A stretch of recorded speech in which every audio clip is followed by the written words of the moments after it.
अथा न संप्रवक्ष्यामि शृणुतु मुनिसत्तमाः आसे तुंगध्वजो राजा प्रजापालन दत्तरः। सूत जी महाराज ने बताया है कि एक राजा थे, तुंगध्वज नाम था। भगवान के भक्त थे, लेकिन तामसिक प्रवृत्तियों के कारण भगवान का पूजन पाठ नहीं करते। तामस क्या होता है? लहसुन, प्याज, मीट, मांस, ये सब, शराब, ये सब तामस होता है। और इन चीज़ों में लिप्त व्यक्ति कभी भी भगवान का पूजन नहीं करता।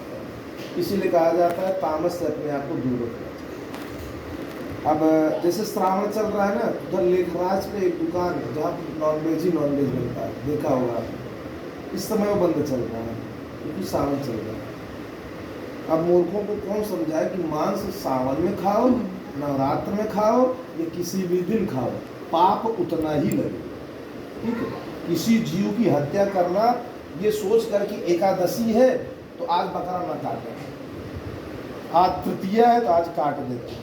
चाहे तृतीया को काटिए चाहे एकादशी को काटिए, उसकी बेचारे की तो जान जा रही है, इसलिए पाप बराबर ही लगेगा। तो सावन में छोड़ करके जो लोग सोच रहे हैं भक्त बन गए हैं, वो भक्त नहीं बने हैं। जितनी बार बकरा खाए हैं उतनी बार बकरा बनना पड़ता है और उतनी बार उसी प्रकार से कटना पड़ता है। इसलिए खाने से ही बचना चाहिए। अब मांस छोड़ दें, लहसुन, प्याज और शराब।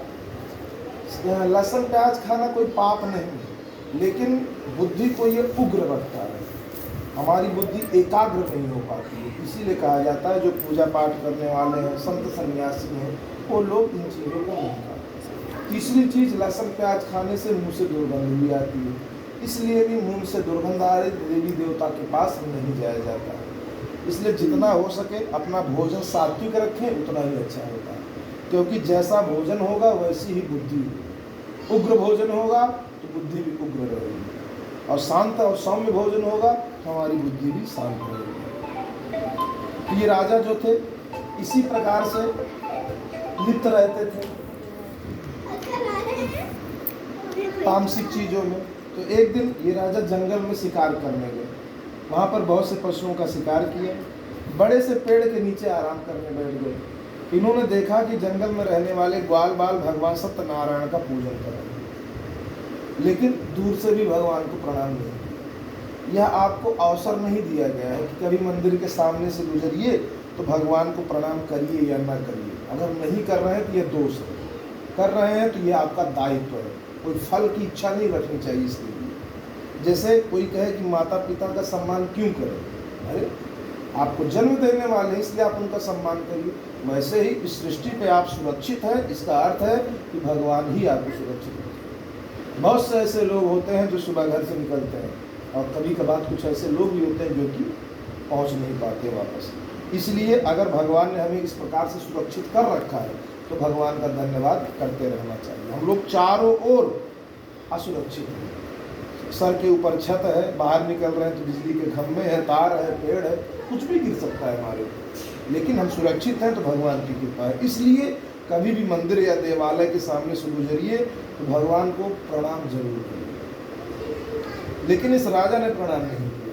जब ग्वाल बालों ने लाकर राजा को प्रसाद दिया तो भी इस राजा ने अपने आप को बड़ा और श्रेष्ठ मानते हुए उनका प्रसाद भक्षण नहीं किया। जो मनुष्य अपने आप को श्रेष्ठ माने वो मनुष्य ही नहीं। किस बात की श्रेष्ठता है आपको? क्या आप लोगों से अलग है? आपके पास 4 हाथ नहीं है, आपके पास भी 2 हाथ पैर है, आप भी उसी प्रकार से खा पी रहे हैं, आप भी उसी प्रकार से चल रहे हैं, समाज में उतनी ही ऊंचाई आपको भी दे रखी है, तो आप अलग कैसे हो सकते? कुछ लोग सोचते हैं मैं थोड़ा समाज में अलग हूँ। कोई अलग नहीं, जो अलग होता है उसको ही हम लोग पागल कहते हैं। तो अगर आप पागल हैं तो ठीक है, आप अलग हो सकते हैं। इस राजा ने उनको छोटा और तुच्छ मान करके उनके प्रसाद को नहीं खाया। जब त्याग दिया उस प्रसाद को और जाने लगे अपने राजमहल, तो भगवान ने इस राजा की बुद्धि को इस प्रकार से भ्रमित किया कि कई दिन बीत गए, लेकिन ये राजा अपने राजमहल नहीं पहुंच पाए। चारों ओर भटकते रहे लेकिन इनको मार्ग नहीं मिला। अंत में वहीं पर यह राजा पहुंचा जहां पर इसने प्रसाद का त्याग किया था। ग्वाल बालों के साथ उन्हीं के साथ बैठ के भगवान का पूजन किया, प्रसाद खाया, जल पिया, शरीर में शीतलता आई, और इस राजा को खोजने के लिए जो सेना लगी हुई थी इसे प्राप्त होती और ये राजा अपने राजमहल पहुंच पाते हैं। इस प्रकार से जो कोई भी व्यक्ति भगवान सत्यनारायण का पूजन करता है अवश्य ही भगवान की कृपा का पात्र बनता है। जिन्होंने भगवान सत्यनारायण का पूजन किया था उनके अगले जन्म का वृतांत जानिएगा। जो बुद्धिमान सतानंद जी थे वही सुदामा हुए, जिन्होंने भगवान कृष्ण का ध्यान करके मोक्ष को पाया। जो लकड़हारा था ये गुहों का राजा हुआ, जिसने भगवान राम की सेवा करके मोक्ष को प्राप्त किया। उल्कामुख महाराज जी दशरथ जी थे, जिन्होंने भगवान राम की सेवा, भगवान राम को पुत्र के रूप में प्राप्त करके मोक्ष को प्राप्त किया। जो धर्मात्मा सत्यपति साधु वैश्यवन्य था, यह मोरध्वज नाम का राजा हुआ, जिसने अपने दान से भगवान कृष्ण को संतुष्ट करके मोक्ष को प्राप्त किया। हमारे धर्म शास्त्र में एक और चीज है जो कि नहीं दी गई है, लोगों ने अपने मन से बनाया है। जैसे जाति, हमारे यहाँ जाति नहीं बनी थी, हमारे यहाँ वर्ण व्यवस्था है। ब्राह्मणों से मुखमासित बाहुराजन्य कृतः उरु तदगत वैश्य पदभ्याम गुण शूद्रो अजायता। ब्राह्मण क्षत्रिय वैश्य शूद्र, यह वर्ण व्यवस्था थी। मतलब यह चारों वर्ण एक दूसरे से मिले हुए थे। इन चारों में कोई भी किसी में भी जाकर के मिल सकता है कर्म के अनुसार। जैसे कुछ लोग कहते हैं कि जातियों में अच्छा जातियों के नाम देखिए, तेली, तेली कौन होता है? जो तेल बेचता था उसको लोग तेली कहते थे। उसी प्रकार से जो लकड़ी बेचता था उसको लकड़हारा कहते थे। एक व्यक्ति था जो चमड़ा बेचता था उसको चमार कहते थे। आज के समय में चमार को भी लोग जाति समझते, चमार भी कोई जाति नहीं थी। जो भी चमड़ा बेचता था उसको चमार कहते थे। एक जाति सबसे हीन जाति था, यह मोरध्वज नाम का राजा हुआ, जिसने अपने दान से भगवान को संतुष्ट करके मोक्ष को प्राप्त किया। महाराज तुंगध्वज जो थे वही स्वयंभू मनु हुए। मनु हुए हैं जिनकी हम सब संतान हैं। मनु शतरूपा ही हमारे पूर्वज हैं। उन्हीं के बाद इस धरती पर मनुष्यों का आगमन हुआ था, जिन्होंने यानी कि मनु ने ही हर प्रकार के नियम बनाए थे। जो आजकल हम लोग पूजा पाठ, खान पान, खेती बाड़ी जो सब भी हो रहा है वह सब मनु के माध्यम से ही हो रहा है। मनु ने उस समय जिसके लिए जो उपयुक्त था वही नियम बना के रख दिया।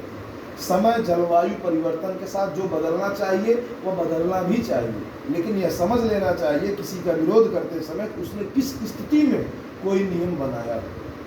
इत श्री स्कंद पुराणे रेवाखंड सत्यनारायण व्रत कथायाम पंचम अध्याय। प्रेम से बोले श्री सत्यनारायण भगवान की।